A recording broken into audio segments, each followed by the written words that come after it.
Money plant বা পাথোস, যেটি বেশ জনপ্রিয় একটি ইনডোর প্ল্যান্ট এবং একটি লতা জাতীয় গাছ।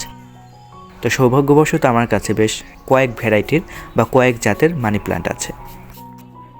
তো এটি হচ্ছে আমার মাদার প্ল্যান্ট, যেটি থেকে কাটিং করে আমি বেশ কয়েকটি চারা করেছি এবং এগুলো এখানে সিঙ্গেলভাবে লাগানো আছে।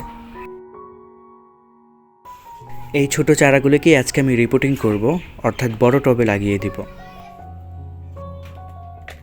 প্রথমেই একটি ছিদ্র করা টবের ভিতর কিছু ইটের কুচি এবং বালি দিয়ে দেব।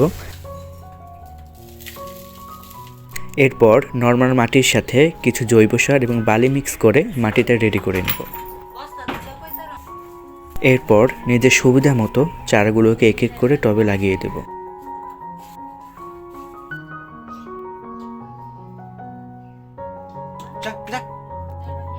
সেম একই প্রসেসে বাকি টবটাও রেডি করে নেব।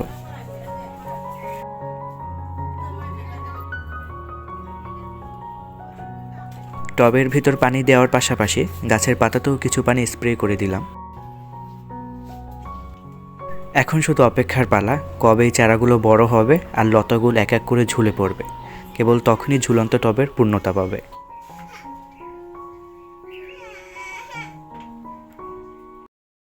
তো এটি হচ্ছে 1 মাস পরের আপডেট।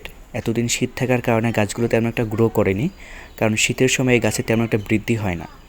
তবে যেহেতু এখন শীত চলে যাচ্ছে, তো আস্তে আস্তে নতুন নতুন পাতা ছাড়ছে।